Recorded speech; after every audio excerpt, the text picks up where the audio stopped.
Amelia Earhart's flight around the world in 1937 made her an aviation legend.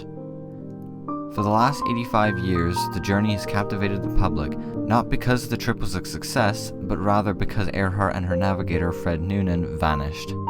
To this day, Earhart, Noonan, or the Lockheed Electra plane have never been found.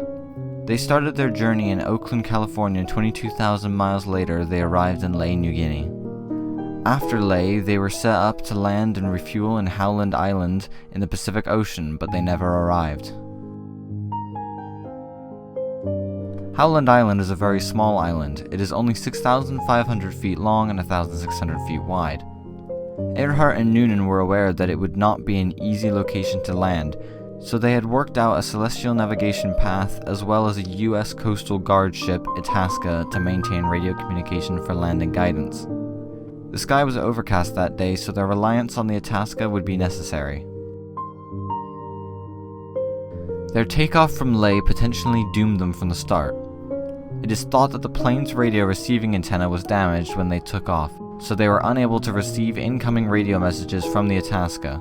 It's also speculated that the Electra and the Itasca were keeping time from different time zones, meaning that the check-in times were not synced up, or that there was confusion as to which frequency to communicate with each other on.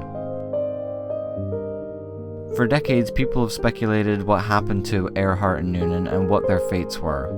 But ultimately, no one knows which one was right but them. Earhart would be declared dead on January 5th, 1939. The most common theory is that Earhart and Noonan simply ran out of fuel, crashed into the ocean, and sank. Others believe that the plane crashed into the ocean, Earhart and Noonan survived and made it to an uninhabited island of Nikumaroro, but were not found in time and died on the island. In the late 1930s and early 1940s, evidence was found on the island that confirmed a man and a woman were on the island, but they were never confirmed to be Earhart and Noonan.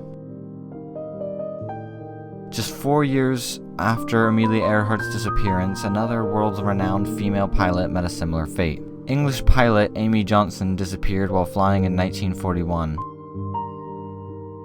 On January 7, 1941, during a routine trip shuttling planes from Air Transport Auxiliary, witnesses claimed they saw her eject from the Airspeed Oxford plane she was flying, and the plane crashed into the Thames estuary. She was almost 100 miles off course from RAF Kidlington in Oxfordshire, where she was supposed to land the plane. The Haslemere, a ship in the area, threw lines for Johnson to grab, but she was unable to grasp them. Johnson's body was never recovered, and some witnesses claimed to have seen a second body in the water, even though Johnson had taken off the flight alone.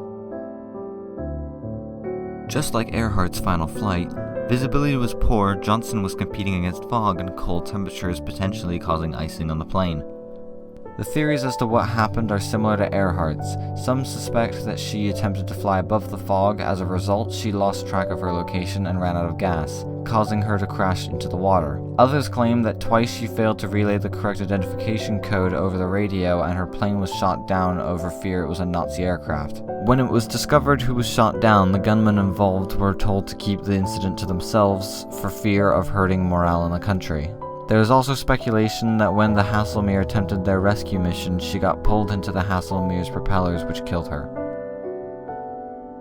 Despite their tragic ends, Amelia Earhart and Amy Johnson have influenced women and aviators around the world for over 90 years. They were leaders in redefining the roles of women in society and provided motivation for women to pursue their passions.